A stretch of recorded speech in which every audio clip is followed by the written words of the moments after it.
Today, we're diving deep into the future of cybersecurity. And let me tell you, it's a future where the threats aren't just getting smarter, they're literally getting up and walking around. So, what on earth happens when digital code gets a physical body? Let's get into it. This quote from IBM's Jeff Kroom just perfectly captures the feeling, doesn't it? It's a game of whack-a-mole. You spend all this time and energy knocking down one threat, and boom, another one or two just pops right up. It's totally relentless. To really get our heads around our first major threat, ransomware, IBM fellow J.R. Rao has this perfect metaphor, the Hydra. You remember the myth, right? You chop off one of the monster's heads and two more grow back in its place. That's exactly what's happening with these criminal groups. And here's the wild part. The data completely backs this up. Even after these huge, publicized law enforcement takedowns, the overall level of ransomware activity, it doesn't even dip. The big, headline-grabbing groups might get broken up, but all those little splinter cells that form, they end up hitting just as many victims. So why is this thing so impossible to kill? Well, what makes this monster so tough is that it's designed this way from the ground up. It's decentralized, so there's no single point of failure. The barrier to entry is ridiculously low because of these ransomware as a service kits you can just buy. And all the knowledge, the exploits, the techniques, it just gets passed around so easily. We're not fighting one big monster. We're fighting this constantly regenerating ecosystem. But, for all that complexity, these massive criminal operations often get in through a surprisingly simple weak spot. Our next threat isn't some mythical beast. It's something way more familiar. Plain old human error. Okay, get this. There was this one attacker, they went by Zestix, who managed to breach the corporate clouds of 50 different global companies. And their sophisticated, genius method, it wasn't some crazy new exploit. They just bought a list of stolen corporate passwords off the dark web and started trying them, and they worked. It's that simple. As Michelle Alvarez from IBM X-Force puts it, this is a song that's been on repeat forever. We all know we shouldn't reuse passwords. We all know we should have multi-factor authentication turned on. And yet, these super basic security slip-ups are still the main way attackers are getting in the door. And let's just be real for a second. Jeff Kroom is 100% right. Passwords stink.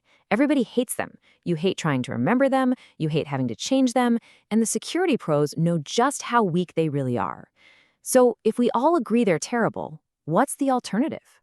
Well, the solution is a huge shift in how we think about logging in, moving away from passwords and towards passkeys.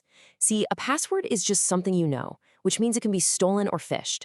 A passkey, on the other hand, is totally different. It combines something you have, like your phone, with something you are, like your fingerprint or your face. That simple combination makes them pretty much phishing-proof. Okay, so we've talked about the monster that won't die, and the simple mistakes that let it in. Now, let's level up. What happens when the tools we build to help us actually become the threat?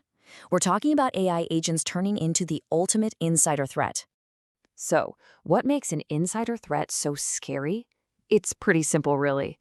They don't have to break in through the front door. They're already inside. They know the layout. And what's really crucial, they often have way more access and permissions than they actually need. Now, just imagine that insider isn't even human. Jeff Kroom breaks down an AI agent into these 4 key parts. You've got the language model itself, which can be tricked. Then it's given tools, like access to APIs. It's put in a loop so it can do things over and over again, really fast. And then you give it autonomy so it can operate all on its own. Every single one of those steps is a new security risk. And here is the real kicker. As J.R. Rao points out, all our usual ways of defending against insider threats, they're useless here. Things like security awareness training, teaching people how to spot phishing emails. You can't send an AI to a training session. This is a whole new problem that demands technical solutions. So, what's the answer? Well, one of the key ideas is something called a human anchor. The whole concept is that every single action an AI agent takes, every single one, has to be traceable back to a specific human being who gave it the authority to do that thing. It's all about building accountability and human control right into the fabric of the system. All right. So far, all of these threats have been digital, right? They've been inside the computer.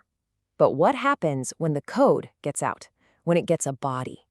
Now we escalate to the final stage where a digital vulnerability has a real physical consequence. When you boil it down, a robot is really just an AI agent that can operate in the physical world. And that means it has all the same digital vulnerabilities we just talked about, but now it has hands. It can move, it can touch things, it can manipulate the world around it. And no, this isn't some far-off sci-fi plot. At a recent conference, researchers did exactly this. They just used their voices, basically a spoken-word hack, to hijack a humanoid robot and make it attack a mannequin on stage. But what's even scarier, they then made the hack spread from that robot to all the other robots nearby, creating a literal physical botnet. This is what makes this threat so new and so incredibly complex. Hacking a robot isn't just one problem. It's 3 layers of risk all stacked on top of each other. You've got your classic IT vulnerabilities, plus the new AI vulnerabilities. And now you have the terrifying addition of real-world physical consequences. Okay, after all of that, I know it's easy to feel a little bit down. But for every new threat, there's a new defense. So let's flip this around and talk about the counterattack, which, as you'll see, is actually pretty human-centric. I mean, it really all boils down to this one simple question, right? If the attackers are using AI to make their attacks bigger, faster, and smarter, shouldn't the defenders be doing the same thing? We have to use AI just to keep up with the insane speed and scale of it all. So, let's tie this all together. To fight that ransomware Hydra, we need resilience planning and we need to work together. To finally solve that password problem, we need to move to strong identity using passkeys.